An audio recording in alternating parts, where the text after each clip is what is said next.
Some days are better than others. I know that feeling. That's right, ladies and gentlemen. Hello, ladies and gentlemen, boys and girls, college football, college basketball fans. Let's clear that up.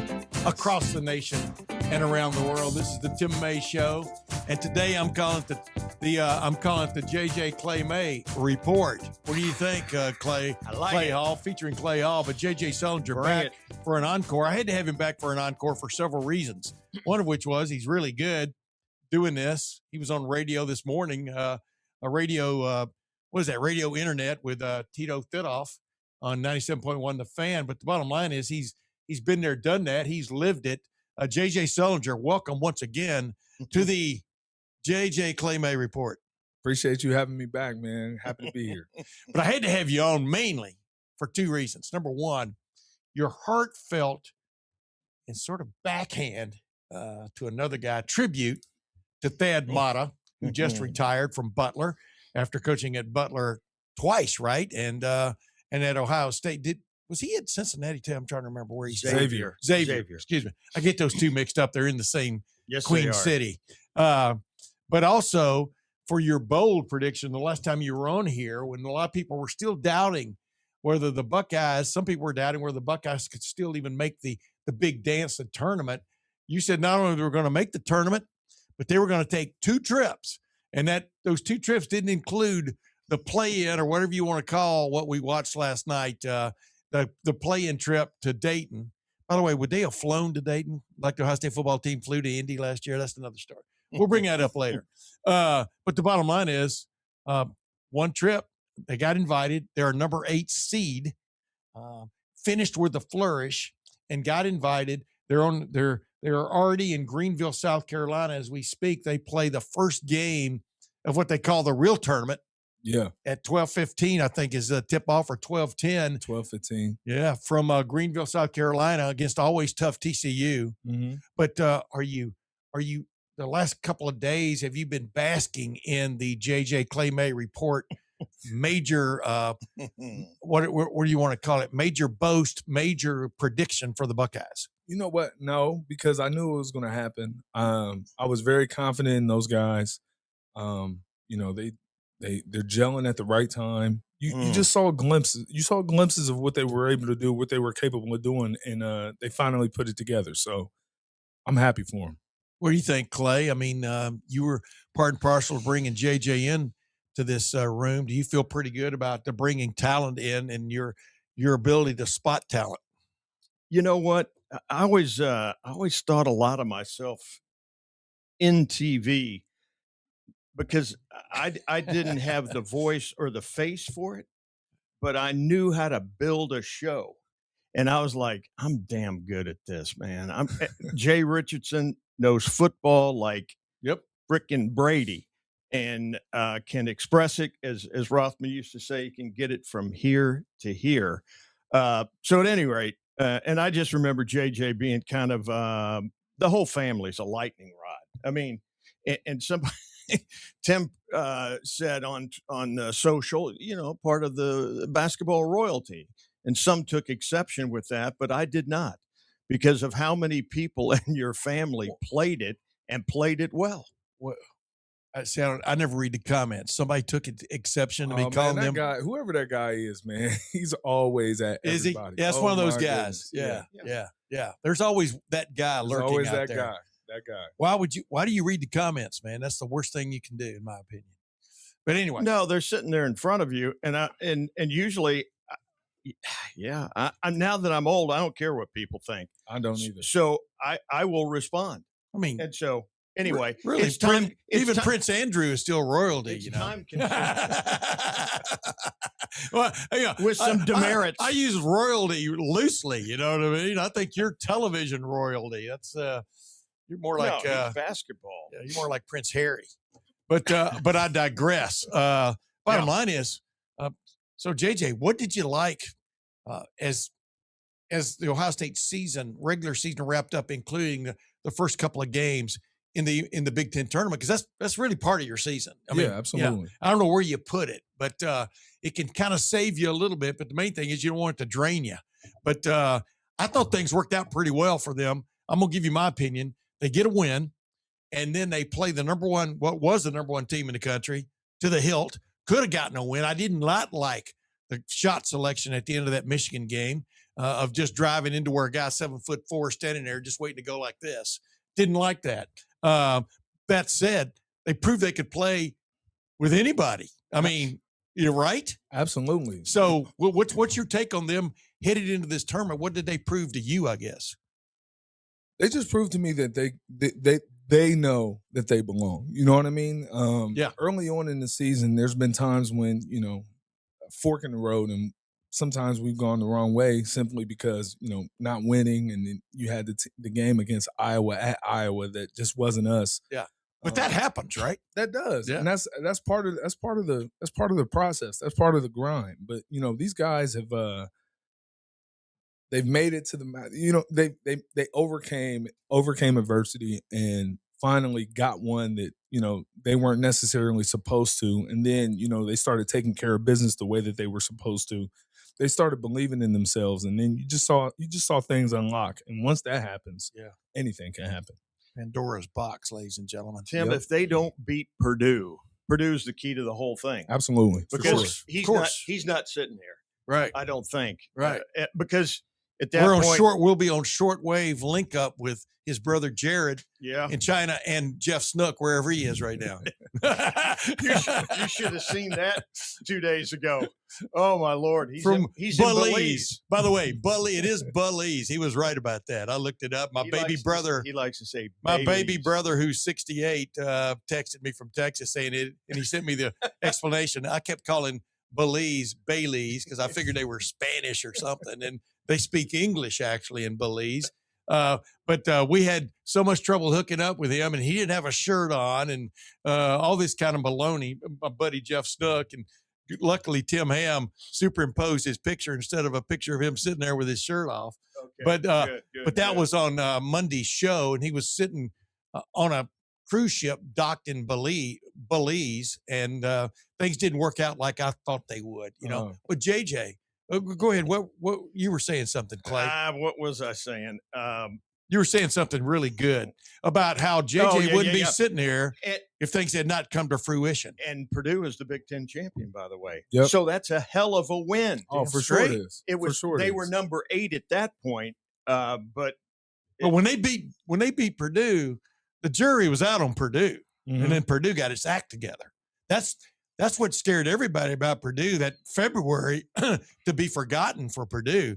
What happened? I mean, a lot of people thought that was the best team in the country in November, right? They probably were. Yeah. You know what I mean? Yeah. It fluctuates and it goes up and down. And the season is a grind. And I say it all the time. In the Big Ten, everyone beats up on each other. Any given night, anybody can beat anyone on any given night. So, yeah, there's going to be ups and downs. Purdue got their act together, but so did we. You know what I mean? And it's just one of those things where that's why you play the game. That's why you play it out. That's why you work. That's why you don't stop believing.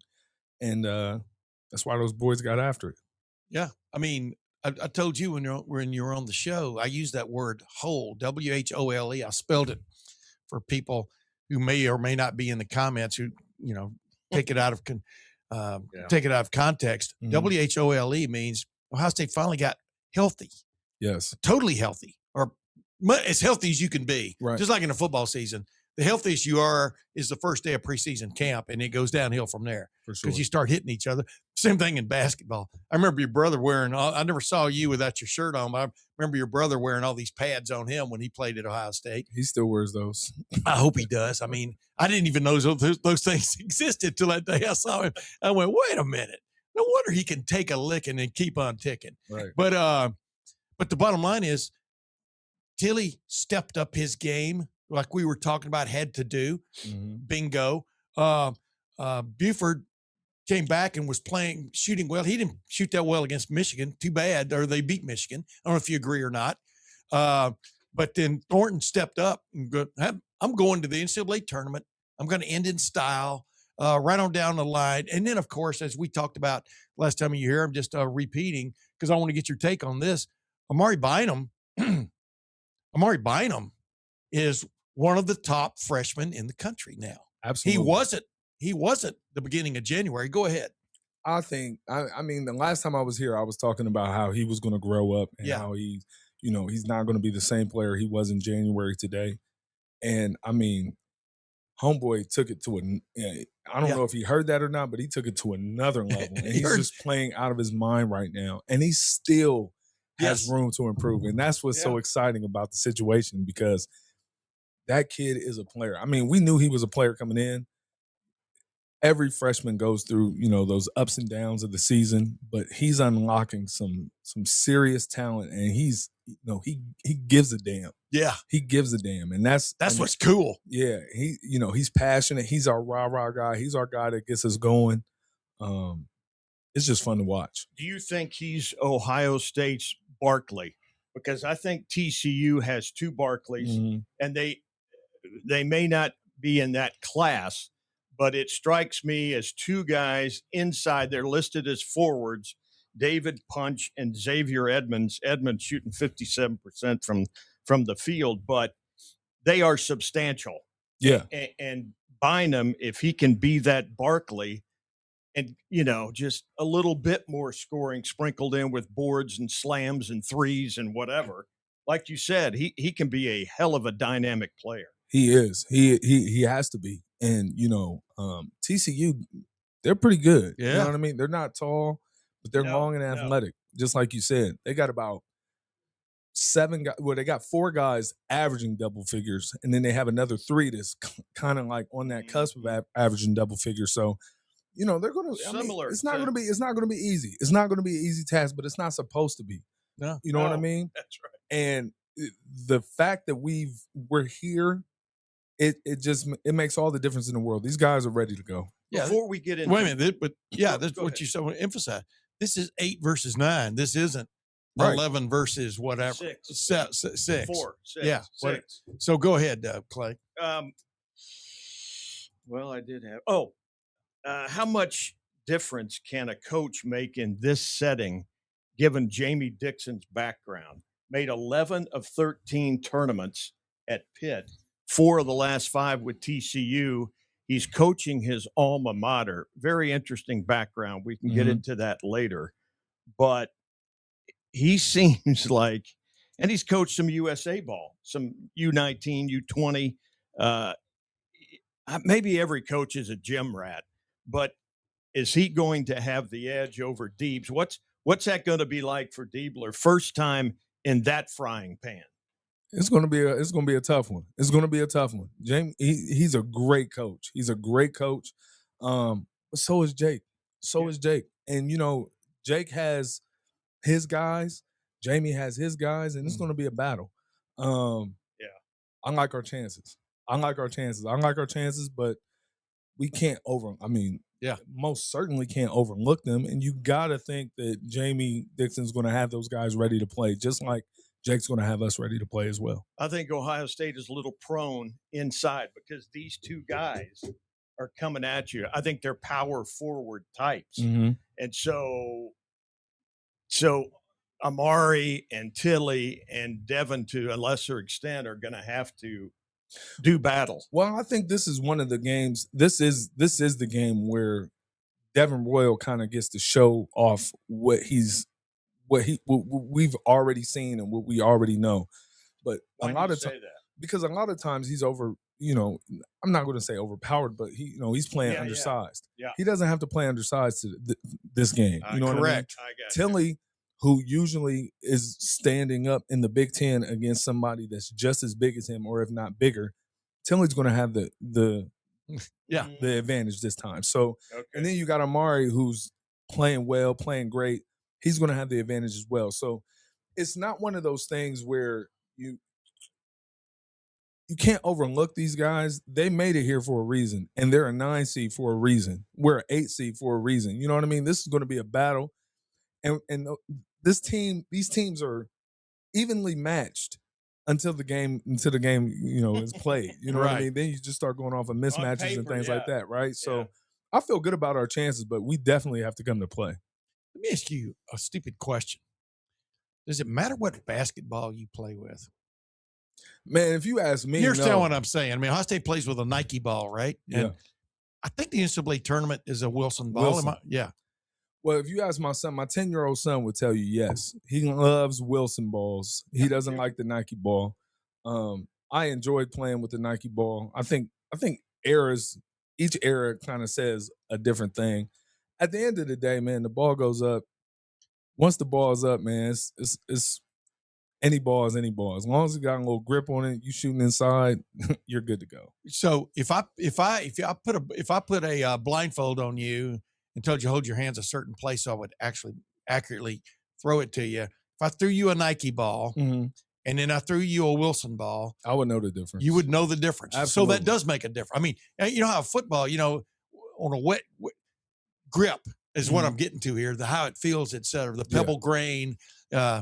So how long has Ohio State been practicing with Wilson balls now? For sure. Because it was a Wilson ball in the NCAA in the Big Ten tournament too, right? Yep. And they have every ball. They have every ball that they could ever play with in the college season. So the one thing that the preseason NIT used to have the Rock, which was the grippiest ball ever, and sometimes it used to be too grippy. But they got those. They got the Wilsons, the Nike ball. I mean, it's at the end of the day, man. If that's what we're worried about, we shouldn't even be here. I didn't say about worried about, I'm saying if we're thinking about that, if those guys are thinking about that, but they better get over. You know, at the end of a season, everything, it's kind of like a boxer. Everything's kind of instinctive. It finally, yeah, you know what I mean. Not just the way the team is playing, but the way the ball, whatever. And I would think sometimes I had never thought about a different ball, but sometimes some teams do have to quote come to grips with it, end of quote, which is why you see a lot of really ugly first halves, I think, in some of these kind of games. And I just just like in football, this, Ohio State plays with the ball. I think they use a Nike ball now, and you may play somebody who plays with a Wilson football. They change them out. Depending on if you're on offense or defense. Yeah, that's my favorite thing about Tyvis Powell. He's got 2 souvenir balls he kept for the big interception against Michigan that saved. Remember the 2-point conversion back in 2013 at Michigan? And then he also kept the interception at the end of the game against Alabama in the 2014 semifinal where they beat Alabama and went on and won the national championship. He still got both of those. They're both Nike balls. Ohio State back then, I think, was still playing with Wilson. Okay. Because they're made in Ada, Ohio, and they're trying to stay, I guess, in state. Matter of fact, I remember one time they tried to switch out, and all these politicians made a big deal about it, and they stuck with the Wilson balls during Cooper's time. And now, of course, they play with a Nike ball. You know what I mean? Yeah. So, things change. But the only reason I'm bringing it up is just these little things that make a difference in a tournament, because like you're talking about Jake Diebler coaching for the first time as a head coach in an NCAA tournament. Yep. And Jamie Dixon has got all this experience doing it. But when you get right down to it, like you just said a second ago, it's a basketball game. It's an 8 versus 9. And the main thing is who you're playing more than it is where you're playing, isn't it? I think so. I think I think all that matters is what's in your locker room. If you got your guys locked and loaded, I think that's as far as it needs to go. If you got your guys ready to go to war, no pun intended, but that's all you need. What did you see those last couple of games, even against Michigan though? I saw a team that understood, talking about Ohio State, that understood how its bread is buttered, but then understood they had to bring some new bread, to the picnic. I'm running out of an analogy there, but maybe some bologna. But the bottom line is, I saw a team that played, like I said, I use that WHOLE, but I saw a team that understood what it's about. Number one, get after them on defense. Yes. Whomever you're playing. They gave Michigan fits like almost no other team has this year, in my humble opinion. Purdue did the same thing to Michigan. So how good is Michigan right now? We're going to find out. They got the major injury they're dealing with. But that's what I saw, because, man, when you start with the root of everybody doing their job on defense in basketball in this age, you got something going, right? You know what's crazy is I think, and I've gone tooth and nail with people on Twitter or X about this all season. Our defense has never been bad. Our defense has been good. our rebounding is what has been our Achilles heel, right? Yes. And your defense is only as good as your rebound, because that's the period at the end of the sentence, right? Yes. My dad says that all the time. Shout out to Satch. But we started rebounding the basketball. Wait a minute. Part of Central Ohio basketball royalty. Go ahead. Yeah, we started rebounding the basketball. And when we rebound the basketball, we get out and run. And when we get out and run, all of those mismatches and all of those things don't really matter as much anymore. And then we got guys that can go in the open floor. I mean, Junie, Bruce, Titley. I mean, you start Amari, you start unlocking all of those guys, and then you get up and down the floor. It's tough to guard those guys in the open floor and transition. Yeah, because they complement each other. I don't mean as, hey, you're a great basketball player. Meaning they get along in terms of, I think I really see, I mean, in Thornton, Bruce Thornton starts it. I mean, he could go down, and every other time he goes down, pop up a three. Yeah. And feel good about himself, but he doesn't do that. One thing I would like to point out about Bruce, man, and it was in the Indiana game. Indiana clearly didn't want him to get that record. He sure didn't. They didn't want him to get that record on them. And Bruce had 5 assists before he scored a basket. Yes. Those are the kind of guys, and I mean, we could talk about Bruce this whole entire segment, but those are the kind of guys that make runs in the NCAA tournament. Guys that put the team before themselves. And becoming a part of something bigger than yourself. Everybody knew he was going to get that record one way or another, one point or another. Yeah. But the fact that he came out and got 5 assists before he scored a basket, and then once he got it, we got rid of that too. We didn't have to worry about that anymore either. So there were just things that just kept happening in our favor that have led us to this point. And I really feel strongly about, our chances and being able to make some noise. It seems to me their bench might be a little better. They're second or third in the Big 12. They average 78 points. Ohio State averages 79 points. Very similar teams in that sense. You talked about it a little bit earlier. Our other guys have to come along. I heard Jake say earlier this week, we're going to be as healthy as we've been all year, which means I assume Taysom Chapman's gone. Need him. What are you hearing inside the locker room about the makeup and the excitement about this thing? You know what? I've been hearing the same things as you've been hearing. So, we're as healthy as we're going to be, and we're healthy right now. Mm-hmm. Everybody's available. Everybody's available. Everybody's ready to play. Everybody's ready to go. Let's talk about it. Let's talk about Gabe Cupp stepping up. Yeah, I literally was going to bring that up. He's gotten so much. He's caught a lot of flack, right? You know what I mean? And he's stepping up. You got guys. You got B No coming back, and he's coming back, and he's getting back into the thing. Yeah. Taysom, we need Taysom to play. We need Taysom to play well, right? Yes. To make a run in this tournament. Make a couple shots. These guys who have, haven't been called upon a lot, or, have been sat down to injury or anything like that. Everybody's coming back whole, WHOLE, and we're ready to go, man. I'm telling you, these guys are ready to go. You can spell whole. I can't without the O. I like it. I'm throwing it in there, ladies and gentlemen. When it pops into my head, I throw it right out there. Probably that guy doesn't like the royalty thing. Probably doesn't like that part either. Cups especially. It was necessary for him to play against Michigan, right? And so when you how does that work for a player, JJ? You just kind of, coach, Jake Diebler or whatever, do you step into his face and go, you got to play today, brother, and you got to bring it. You got to step up. How do you challenge? Every player has his buttons. That's where Urban Meyer was great, was finding those buttons.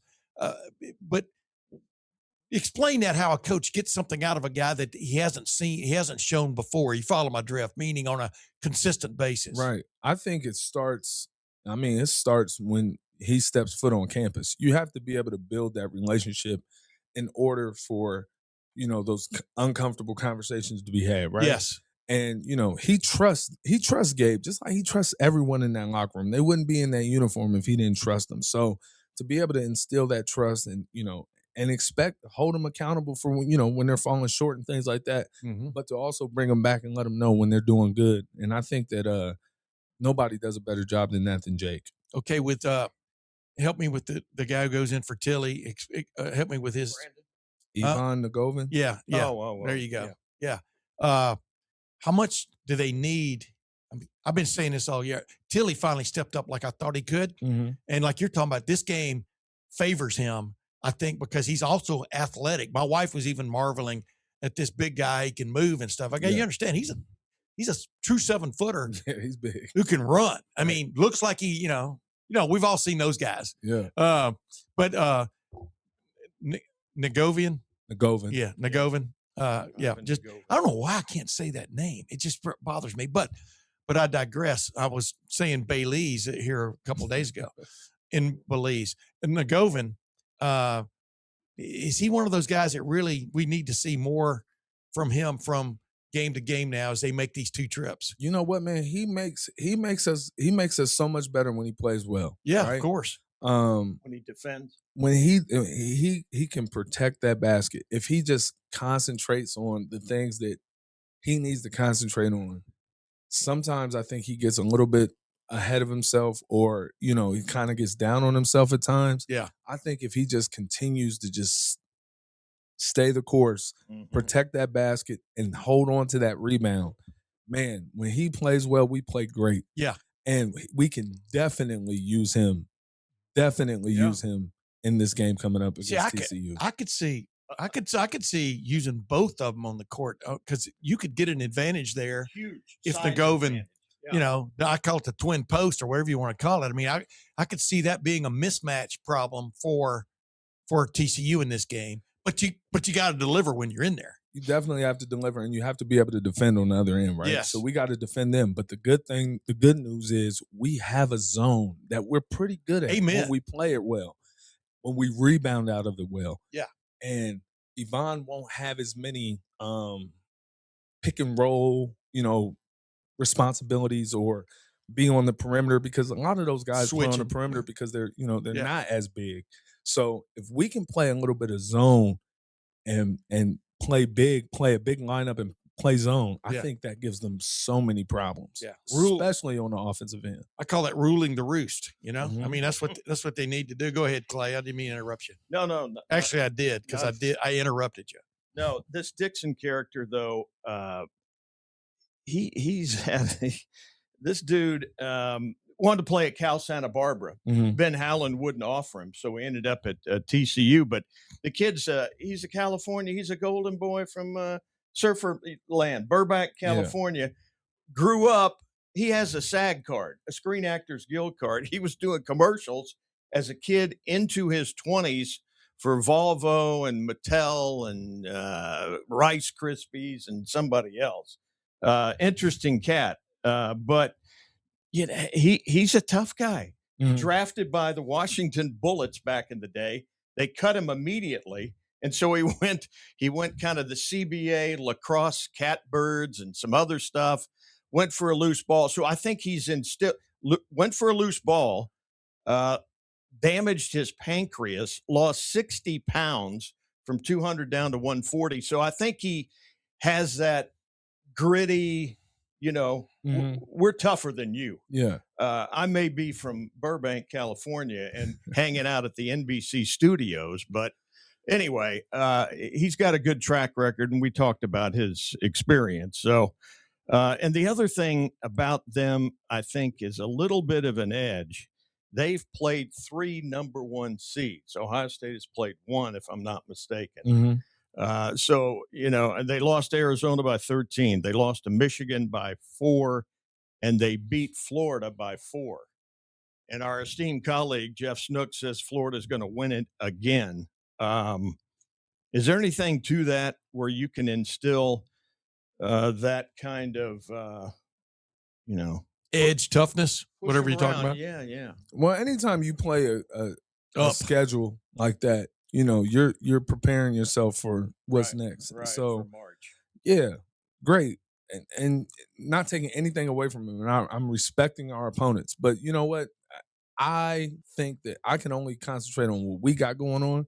And we've played Purdue. We beat Purdue. We played Michigan 3 times, came close 1.5 times maybe. The Right. other The time latest, didn't yeah. really go well for us.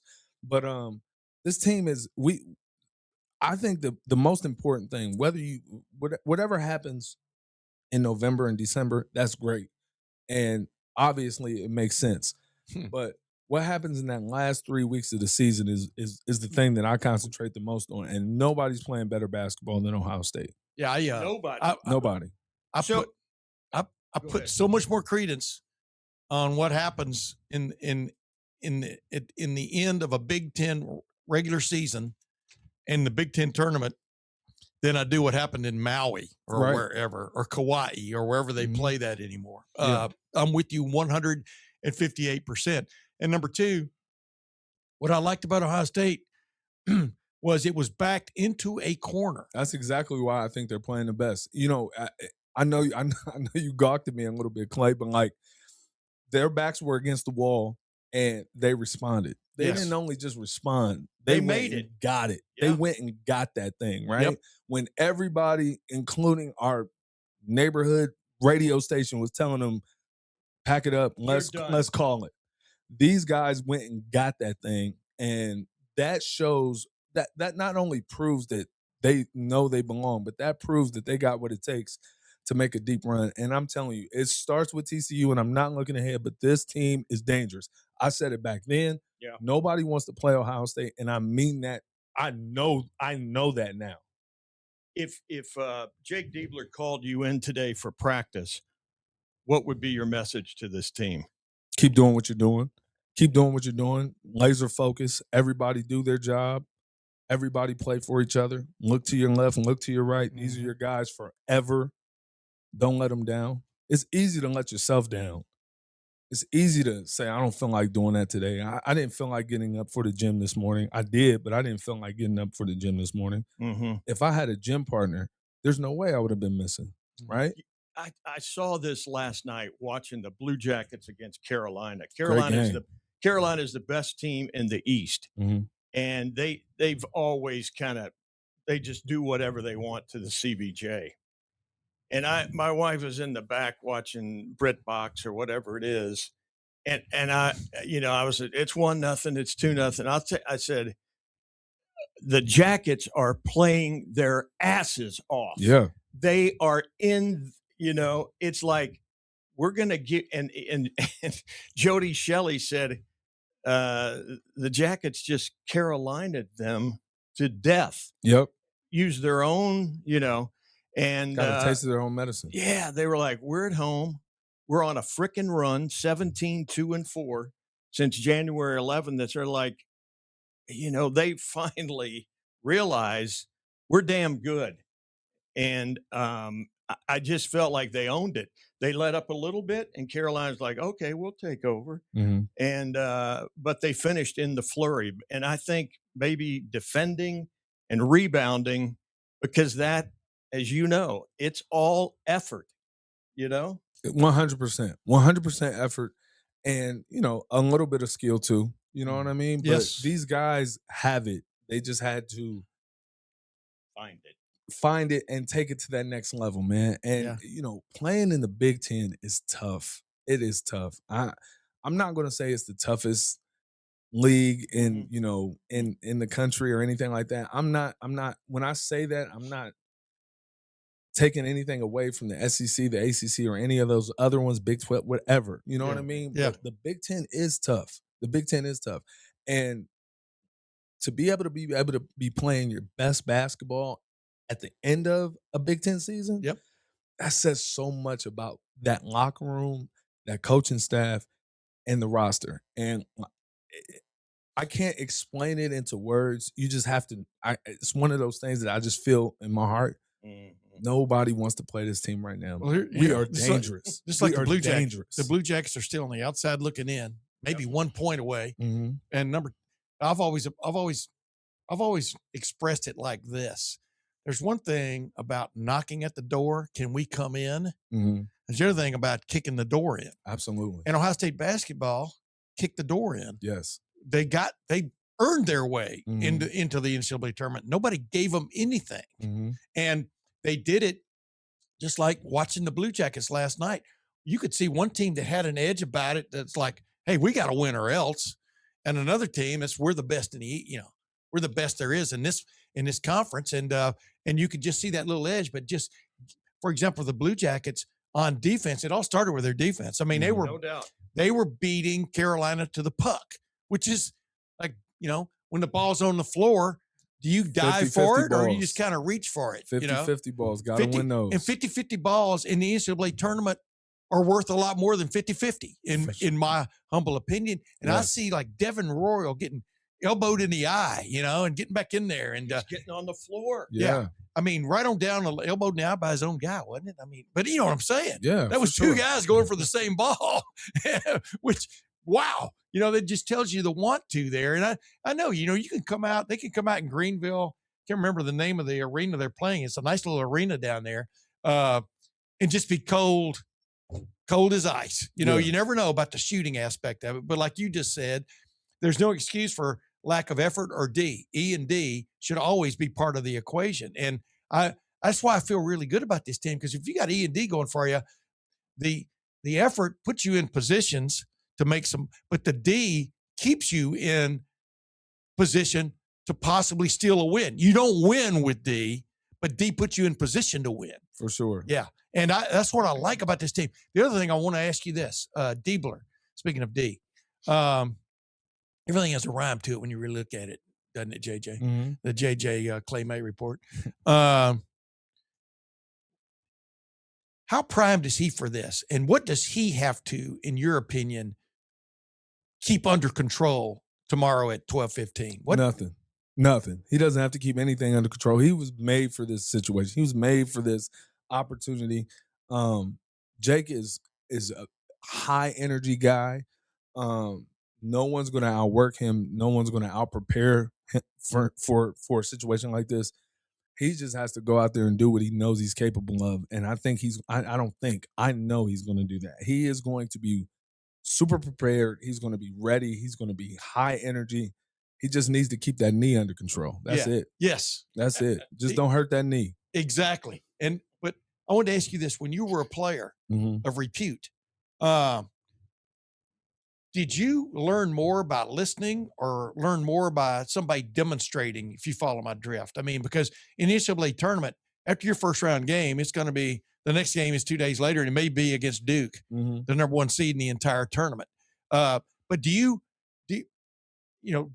find coaches figuring out, like Thad Matta, we're going to talk about him in a minute, by the way. Did he just communicate with you in a way that got you in the right place, right time? You understand what I'm saying? Because football, you practice plays. The great thing about football is you run a play, and then on offense and defense, you stop, and then you run another play, unless the team scored on the previous one. Mm-hmm. You're still. But what is it about basketball that, I guess, from a coaching standpoint, that makes a guy special on the bench in a game to be able to convey to you what's going on and what he needs you to do to change it? Well, I think it's universal. I don't think it just matters in basketball, but I think Coach Mata's number one phrase, he said it countless times. I can't even remember how many times he said this, but he always said, never get tired of preparing to win. And that was in any situation, any circumstance. Yeah. Never get tired of preparing to win, which means, prepare right now for tomorrow. Prepare right now for 5 minutes from now. You know what I mean? Yes. And that's what got guys ready and in tune, for whatever was next. But another thing that he always used to say was next play. Next play. You got to have a next play mentality. You can't dwell on that missed shot. You can't dwell on getting dunked on. You can't dwell on that missed assignment you had on D. The game is way too fast to be worried about what just happened. You got to get to what's next. And teams that buy into that and teams that emphasize that, but not only emphasize, but buy into that notion. Yeah. I think those are the teams that do well. The reason I'm asking is because basketball and hockey are so much alike in one way. They're flow games. Mm-hmm. They're not timeout. Right. We're going to call this play. I mean, you get a few timeouts, but that to me is what really separates the teams. And that's why I'm interested tomorrow, how Ohio State will be in transition.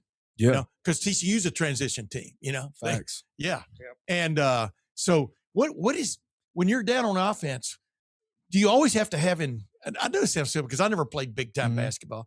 Do you always have to have in mind, hey, I'm supposed to be here. If this thing goes, I almost used a bad word there. If this thing flips over on us, I'm supposed to be here or there on this guy going down the court. You always have to have that in mind, even as you're playing offense. Absolutely. So, you know, how does that work? You have a game plan. So if a team is really good in transition, you might only send 3 guys to the offensive boards, right? Yeah. You might send 2. You might send 4. Yeah. You never send 5. There's always going to be somebody back, but like, you know, there's situations where, like, you know, if Gabe Cupps is in the game, 9 times out of 10, he's going to be the guy that has to get back, right? Yeah. But what if Gabe is shooting a corner 3? Correct. So you got to know that. So if Gabe is shooting a corner 3, then you got to know that you're the next man up that has to be back. So that means if I have a clear-cut opportunity to go get this slam, this tip dunk, but I'm the guy that's supposed to get back, that's not me. I better get that tip dunk if I go for it. Because you know what I mean? Yeah. But the game plan is the game plan. That they're going to know, you know, who's what and who's. We had a thing called the crackback. We had a guy that always got back, and then we had guys no matter who. No matter what situation you were in, unless you were the one shooting the ball in the corner 3. And if you shot the ball and you were the crackback, if you shot the ball in the corner, you did not follow your shot. You got back anyway. You know what I mean? Yeah. You want to stick your landing and you want to see the ball go in, but you don't go after your offensive rebound. So it's just a game plan, and it's, you know, scouting. Sure. That's one last thing before Clay moves on to one more thing. I'm a one more thing guy. Sorry about that. So tomorrow, who is the guy? I keep looking at Bynum, the way he can assert himself and occasionally drop a 3 on you. Hey, where'd that come from? Because, man, I love watching this guy go to the hoop. I mean, and sometimes he's a little bit out of control, but just the physicality of this guy's crashing on you. I mean, I can't imagine playing the game against you and your brother. Much, you know, you understand what I'm saying? I mean, because y'all are big dudes, you know, and when you've got a Bynum going there and asserting himself, but being under control, that's the key for him tomorrow, I think, is to be under control and not just, I'm coming on, you know what I mean, type thing. But because I think he is the true X factor on this team, that swing guy that can light you up or just pound you. There's going to be nerves. I know Devin's got to play well. There's going to be there's going to be nerves tomorrow. The fact is, none of our guys have played in the NCAA tournament. I don't think. I don't know, but I don't think no one's played in the NCAA tournament in an Ohio State uniform. Correct. Right? So Tilly might have played for Santa Clara, maybe. Yeah, but I'm not positive. There you go. Either. So you know, anyway, there's going to be nerves, and guys are going to have to get that under control. And first 5 minutes is going to be helter skelter, right? Yes. But I think that's going to be like that for the other team too. You know what I mean? For their own reasons. Amen. That's just how that goes. You know what I mean? Amari's definitely going to have to play under control. We know what happens when he doesn't, but we also know what happens when he does. Yeah. I just feel really good about those guys being able to step up. I do think the X factor tomorrow is going to be Devin Royal. I think Devin Royal has a monster game tomorrow. I think the matchup is just made for him. This setup against this TCU team, the way they're made up, I think he gets to do what he does really well. And I'm looking for him to just listen. Dev doesn't back down to nobody. You know what I mean? I've seen him go through guys at Michigan State, which is very hard to do. Yes. You know what I mean? When he has somebody his size, it gives him the edge, and he's already so strong. He's strong as an ox, man. Dev is the man tomorrow. I think. Are you saying it's not his mid-range game? He's going to take this dude to the rack. Or Dev is a really good mid-range player, so I'm not trying to take that away. I'm not telling him to go away from that. Take what the defense gives you, but I think that Dev at times, I don't like the word overpowered, but he's over, he's playing against bigger guys. Right. Tomorrow he's not really Always. playing against bigger guys. They might be who knows if they're as athletic as he is. But size doesn't necessarily bother Dev. But when a guy is his size, it really bothers them. And I think it's going to bother them tomorrow. Yeah, he's part of Central Ohio royalty. Yes, he is. Oh, he is. Yes, he is. Absolutely. Get that guy a message in on that one. Let's jump real quick. All right, let's jump. Number one. I want to get just your quick take on this, because we're not going to see you again till the weekend's over, at least. Can the winner of this game, but especially Ohio State, let's just say with Ohio State, can Ohio State beat Duke? I mean, anybody can be beaten. That's not what I mean. I see Duke is wounded. And when you consider Boozer's brother might be the key to this game. Is it Caleb? Yeah. Caleb, go ahead. Give me your take on that. I don't want to. Okay. All I care about is TCU. But isn't he wearing a Duke blue shirt? I will say this. That's a player's player. Right? Anything can happen in this NCAA tournament, and Ohio State needs to take care of business against TCU and let the chips fall where they may. But listen, can they beat them? Yes. Yeah. I said it. Yeah. Yes. And you know what? That's not a stretch. That's not even a stretch. That's not because I wore the Buckeye uniform. That's not because I'm an Ohio State fan. This team is capable of doing some pretty neat things. Yes, they can. Yeah. For sure. 100%. And this is coming, ladies and gentlemen, from the man who said Ohio State will take 2 trips. That's right. Minimum. He's not backing off of that. In the NCAA Tournament 2026. Thad Matta, in a nutshell, announced his retirement. How old is he, by the way? 62? Yeah. 50, 62? Somewhere in, I think, early. I know I'm older than him. I'm going to be 72 next week. But I wanted to ask you this. Guy's raised in Hoopeston, Illinois. I did a story on that one time. I mean, he told you about getting punched in the nose or something? He ever told you that story? No, but it's clear he's been punched in the nose at least once. Go ahead, JJ. But you had a heartfelt, memory that you posted the other day after the announcement that Thad Matta was retiring, because he's had physical problems, the back, legs, and stuff. But the bottom line is he's retiring from Butler, where he really made his first claim to fame. Let's put it that way. But just give us a nutshell version of what you posted on the internet, on Twitter, on X, whatever you want to call it. He might have done it on Instagram too, for all I know. But the bottom line is, why does this guy mean so much to you? Because he gave me a chance when not very many others thought he should. I'll tell the story over. He got hired, and immediately everyone told him to cut bait and get rid of the cancers. And I was one of those cancers, allegedly. So he didn't get rid of me, but maybe about 3 weeks after he was hired, I was pulled over, suspected for driving under the influence. And I just knew. I mean, that's what happened back then. You know what I mean? Guys, when coaches came in, the guys that didn't work out, the guys that didn't fit, or the guys that just made dumb decisions, they got rid of. And it was kind of the thing to do. Yeah. And I remember he called a meeting, that happened on a Friday or a Saturday. He called a meeting Monday morning, be at my office at 8:30 a.m. or something like that. And I just was like, I cleaned out my locker beforehand. You know what I mean? I got there a little early and just grabbed the stuff that I wanted. And the very first thing he said to me was like, man, I'm not getting rid of you. He was like, I need you. And he probably didn't need me, but he made me feel like he did, right? And he gave me some stipulations. He said there were going to be some tough things that I had to do in order to, remain on the team. But I was on the team, and he saw me a part of this thing, and he was always selling. He was always selling, and he said he needed me to do what he wanted to do at Ohio State, and needless to say, I got those things done. But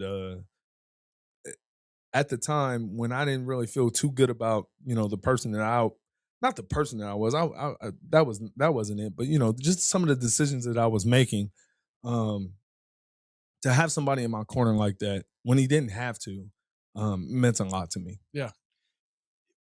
I think in one passage that I saw when you talked about this, you said he was the first person I called, and I thought, well, why didn't you call your parents? And I thought, well, your parents are always going to love you. Yeah. This was staring you right in the face, your Yeah. basketball career, and you were like, I gotta address this immediately. I was trying to get ahead of it, man. And, at the time I was one to, say, Coach, man, and come up with not an excuse, but like maybe a reason or just try to weasel my way out of it. Right. And there was no weaseling out of this one. So, I gave him a call. I called him at 2:30. He answered.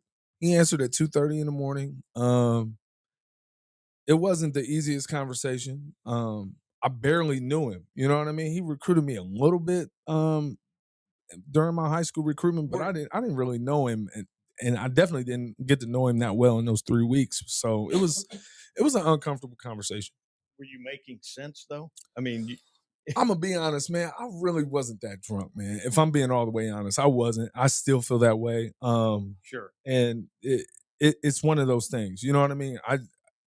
I'll tell the young folks, do not get behind the wheel, drinking and driving because you think you're okay and you might feel okay and you are okay, but that percentage, sure, it's not on your side. So, I was making sense. I just wasn't thinking. What set him apart as a coach, in your opinion? Because y'all went to the NCAA tournament many times, didn't win it all, but came close a couple times. Obviously, the one thing you got to have once you get to a certain level in the NCAA tournament is big time talent. Mm-hmm.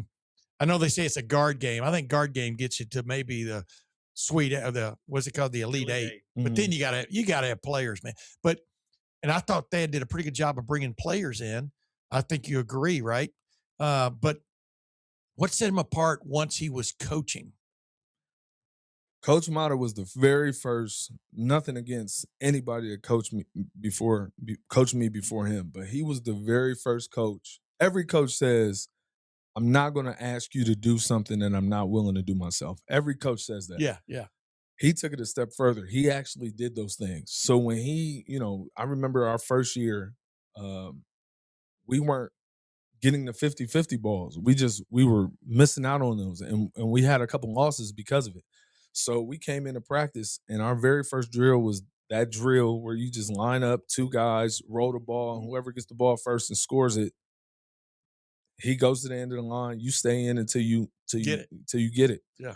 He was the very first one to go, and he was the very first one to hit the floor, and he was the very first one to get that basket. Now, I don't know if Brandon Fuchs-Cheatham was letting him do that or not, but he got it. The next guy in line was Tony Stockman. Tony Stockman and Brandon Fuchs-Cheatham, if you remember the practice facility before it was renovated, there was 2 doors that faced Lane Avenue. Okay, yes. The ball went outside and down that hill into the grass, almost into Lane Avenue, and those guys are still fighting for the ball. It was on video, and I remember Coach Mata looking up at the video coordinator because this is back when they had to have the whatever you had the camcorder and you had the tripod on one of those things that went up. Yeah. And they're just filming back and forth. He looked up at the guy and was like, "Hey man, delete that. Because those guys were outside fighting for the ball. And that's just, those guys probably wouldn't have did that had they not seen Coach Mata just the time before diving on the floor for the loose ball, his knees bleeding and everything like that. So I never heard this story. I'm telling you, Coach Mata never ever asked us to do anything he wasn't willing to do himself. He asked us to run back on defense and point and scream, and we did that every day. He was the first one to do it. So wait a minute, was that door open or did they have to go through the door? Nah, they went through the door. Went through the door. Now it was, it was one of those push things. Yeah. They went through it. You understand what I'm saying? I mean, I remember Ohio State used to work out football. He worked out at the when it got really cold or something, they'd sometimes go over to the French field house. Yeah. And they had a player actually go through a door one time and get cut, Yeah. So I can understand why he's doing like this. Yeah, he said, but, nah, we but oh couldn't my see goodness, what did that do for the group? It really, and listen, it made us feel like, okay, if he's willing to do this, we got to be willing to die for this shit. Yeah. Excuse my language. But like, that was really our mentality. And it was during a time when we didn't really feel good about ourselves as basketball players. The year before with the previous coaching staff, I don't like to talk bad about nobody. And like, it didn't work out for us. Yeah. It definitely didn't work out for me. But like, we got kicked out of our locker room that year. You know what I mean? The year before. Like, we were told we didn't belong here. We were told that we were like cancer. Yeah. Yeah, exactly. So, for him to come in and boost up our morale and the way that he did it too. He wasn't, shooting us fluff. He shot us straight, but like he made us feel like we belong. And once he unlocked that, I mean, the proof was in the pudding. Isn't it amazing how a coach, once he gets that, I'm talking about that shining moment, wherever they play at the end of the Final Four. One shining moment. It just seems to separate them from the others, when in fact that may or may not be the case, because basketball is about the ball finally going through the hoop. Yeah. And you can have guys shooting for 14 hours a day, but that last shot, for whatever reason, doesn't go through the hoop. But is Thad, in your mind, obviously he is. Is he among the elite, in your opinion? For sure. 1,000%. In all aspects of athletics, outside of the game, he is definitely one of the ones. He was probably before his time, if I'm being all the way honest. And what I mean by that is, now coaches have the opportunity to get these guys by enticing them to come to their school. Amen. Because of the money. Yep. He could get those guys not only to come to the school for free, because he didn't pay guys. He definitely didn't pay my brother. So if he didn't pay my brother, he didn't pay none of those other guys. Yeah. Right? Yeah. If he could get those guys to come and buy into his system, what could he have done with some real NIL money? And I'm not even going there like the what ifs and things like that. But like, I don't think Butler has the NIL money that another Power 5 school could have. Just if we could have seen Thad Matta in the NIL era, with some juice, let's John Calipari, for example, if he had Tyson Foods backing him in his NIL, man, what could Thad Matta do, man? Yes, he's one of the greats. You've seen Sean Miller, you've seen Dan Hurley just talk about what he's done, and it's clear they're intimating this guy plays by the rules. Yes. And he's never had the resources, certainly at Butler. And the way, I think Sean Miller said, there's not one person in basketball I think more of than him. And so, and Hurley was like, this guy could have been had he had a little more scratch or whatever, but he didn't play that.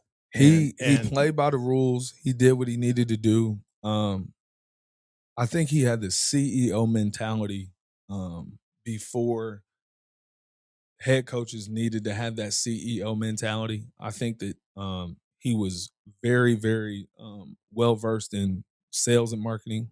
Man can talk his way out of a wet paper bag. Man, I mean, like, he can talk. Yeah. He can get you to buy in, and before you know it, you're just he could be saying some bullshit, but like you're listening and you're just looking at him and you're like, yeah, I'll go do it. I got you. You know what I mean? Yeah. He just had that effect on people, and I can't say enough great things about the man. I think he could be one of the TV analyst guys now. I mean, because he can chop it up, but he can also talk. Number one and two. Number three, dude, he didn't know me. I don't think he knew me from Adam. I mean, I have a little bit of a rep because I've been covering Ohio State football forever. Mm-hmm. But a few times I'd see him, we'd have a little conversation and stuff, and I'm just going, this guy, he's paying attention, to what's going on and all that kind of baloney. I mean, that's what really I really liked about him more than anything else is he wasn't just, as I call it, a leaf floating down the creek, Yeah. I mean, he was paddling hard his canoe up the creek. By the way, this modern age, you might have had your agent call him that night. Oh man, 2:30 in the morning. Yeah, so I You know didn't what I have to mean? have that conversation. Hey, JJ, we'll get you out of here on this. Number one, who do you like coming out of the sub-regional in Greenville? And I know it's putting you on the spot because you already forecast Ohio State's going to take 2 trips. I hope you didn't mean 2 and back. You know, there's a TO instead of TWO. But just around the nation, real quick, who? Because you're looking at Michigan right now, and they look wounded. You know, I mean, I don't know. Duke looks wounded to me. You know, Iowa State, our buddy Snook picked Iowa State to advance, you know, right on down the line. Arizona, I think Arizona, boy, if they play like they've played a few times I've gotten to see them play, they're pretty damn good. And they're coming out of the desert, and hardly anybody's looking at them. But who's like a team out there that you've really got your eye on, either in a pick'em situation or just, you know, your interest in basketball that is really intriguing you to see how far they can go? I am not looking ahead. Ohio State is I feel like I'm in the locker room. I feel like I'm on the coaching staff. I feel like I can't look ahead, right? But I have to be prepared for what's next. Yeah, somebody's breaking down Duke film right now for Ohio State. I gotta be prepared for what's next and what's coming up, what's coming. Duke video, excuse me, not film. Duke is beatable. Duke is beatable. But I don't even want to talk about that. What I will talk about, what I'm willing to talk about is guard play is at a premium in the NCAA tournament. It is the gold that shines everything up. So you got to look at Arkansas. Acuff Jr. is really good. Yes. He is playing himself into, you know, a top 3 pick next year. But, you know, you got teams like Iowa State that are pretty good. You got teams like Michigan State that are pretty good. You got teams like Illinois. You know what I mean? You can't. There's so many teams that are good. It's just the luck of the draw, man. Once that ball goes up, then you'll know who's what and what they're going to do. But I haven't answered that question. That question has been asked to me a few times this week. I haven't answered it. I did kind of today, but like, man, I'm laser focused on TCU. 12-15 is Thursday, man. Yeah, I was gonna say people are trying to get insight for their brackets, man. You try to pull every root out of the ground. I'm not doing it. You know what? I haven't even done, my son wants me to do a bracket, and I keep telling him I'm not because like I said, man, I had a hard time. I had a hard time doing a bracket when my son was playing at Kent State because, you know, I wanted Kent to go all the way, right? Yeah. I didn't want to say that they weren't. I have a really hard time. This year being my first year back. I'm not going to say my first year back at Ohio State, but this is the first year my son's not playing in college basketball. So I've had a chance to only watch Ohio State, right? Yeah. And I just feel I feel a buzz going on, man. I feel like something crazy might happen, and I would not be shocked. I would not be shocked if it happens. So I feel good about it, and I just really, really, really hope these guys understand that the opportunity that lies ahead of them, it's a good one. It's not a stretch. Yeah. It's not a Cinderella story. It is an Ohio State University story. You know what I mean? Yes. And I feel good about it. You know, I had the same conversation with my son who coaches lacrosse at Lafayette, and they were playing Army. And I said, I always gave him a little something, and, you know, he's buried in it, and he's not going to listen to me. I didn't play the game, but I said, I don't care about Army. I care about you. Mm-hmm. You do what you do, and it'll be good enough. Yeah. And they beat him. First time ever. Wow. And I was like, anyway. No, I hear you, man. It's an emotional thing, man. It's good to be emotional. I feel you. Yeah, here's the thing. This is what drives me. I don't care. I've been called a Mr. Positive, maybe even more than that, through my career. I cover Ohio State. I know all football. I know all the warts. I know where they're good and not good. It finally got found out last year, because finally on the right side of the offensive line, especially at the guard spot, Indiana and Miami at the right times attack the hell out of it, and that's the game. You know what I mean? And they're out of it. But my point is, it's still a hell of a football team. Yeah. And number two, on any given day, they could have beaten anybody last year. Yeah. They did beat. They had to. And I don't understand these people who call themselves fans. And we got one of them who comes on this show once a week, and I'm not going to point him out, but it's just like you claim to be. I'm not saying you got to be a homer and think they can do no wrong. That's not what I'm talking about. But when you're a fan, it's easy to know your team so well that you know their warts. And so you go just pray all day they don't find your warts, when in fact, like I said a while ago, we said about cups and the way Amari Bynum has come on. If you're not paying attention to this team being so much of a different team than it was a month and a half ago, what are you doing? You're just sitting there. It's almost like you're sort of like, if they win, you can go brag, but you know better.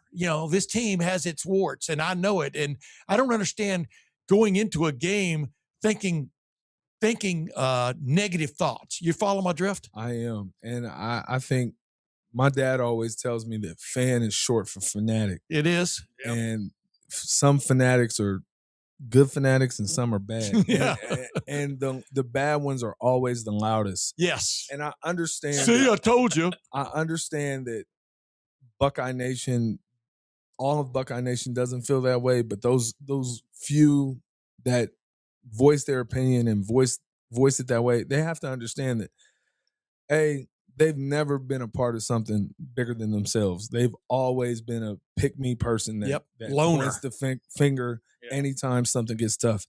And the next thing is they haven't been in this situation, so they don't know what it takes to be successful in a situation like a Big Ten basketball season or a collegiate basketball season. Yeah. And when they say the things that they say, or they feel the way that they feel, I mean, it's justified because they're feeling it, but they have no idea. They just don't know that they don't know. Yeah, but they're not who they think they are either. That's my big point. No. Because if you're thinking positive, you're thinking positive. And I always ask them, can they make a left-hand layup? Yeah. If they can make a left-hand layup, you can talk to me. If not, and people get so upset with that because they know they can't make no left-hand layup. Dude, who was the guy on Michigan State the other day? Caught an alley-oop is what I call him, a lob. He caught it like this and then turned and did a backward. Yeah. And this is in the midst of a game that matters. Yeah. I'm just going, you don't see that every day. No. I mean, my point is, you should sit back and enjoy what you're seeing. You're seeing a team in Ohio State that is coming on. That doesn't mean they don't get beat by TCU on Thursday, first game of the tournament, the true tournament. But they're there, and they earned their way there. Yep. You should have a feeling of, oh man, the rest of this is going to be gravy on top of my chicken fried steak and the mashed potatoes. That's the way I look at it. So anyway, we would like to end it there. This has been the JJClayMay Report, featuring Clay Hall and JJ Sullinger, Central Ohio basketball royalty. Ladies and gentlemen, we appreciate you joining us. And until next time, we'll see you then. Shh. By the way, Clay has left the room. I wanted to let you folks in on a real bargain out there in the world of simulator golf. The Back Nine Golf, which is located at 2820 Fishinger Road in Upper Arlington, has a hell of a holiday box available to you right now. The value is nearly $300, but your price is $150 if you jump online. That's almost 50% off if you jump online at Columbus at theback9golf.com. That's their email address. Their website is theback9golf.com/Columbus-upper-Arlington-OH/. That's a long address, but just write it down a couple times watching it. And you can also call them at 614-362-7888, parentheses PUTT, PUTT. But the bottom line is one of the new ultra modern simulators that you can find in the greater Columbus area. And it's really right there in the middle of Upper Arlington. I know Tito Thidoff and I hopped in there the other day. I think it was 16 degrees outside. There was snow and ice everywhere, and we played Pebble Beach. And we did it in less than an hour. So it's one of the great bargains going out there. And with this holiday box, you get 1 month of Birdie membership. You get Back Nine branded golf balls. You get cozy Back Nine beanie, and you get premium Back Nine towel. So that's a hell of a deal, because basically it's unlimited golf. It's 24/7. You get a code to get you in the door, and then you can go from there. And it's definitely fun. It's the premises are pristine. I know we had a great time. We even played closest to the hole, a few shots on number 7, famed number 7 short par 3 at Pebble Beach the other day, and had a great time doing it. So if you're looking for that last minute gift for a golfer that you love, or yourself that you love, that you're a golfer, nothing wrong with giving yourself a gift at this time of the year. That's the Back Nine Golf Holiday Box, and it's only a limited time. And there, as you can imagine, there are only a few available. Quantities are tight. So check in at theback9golf.com.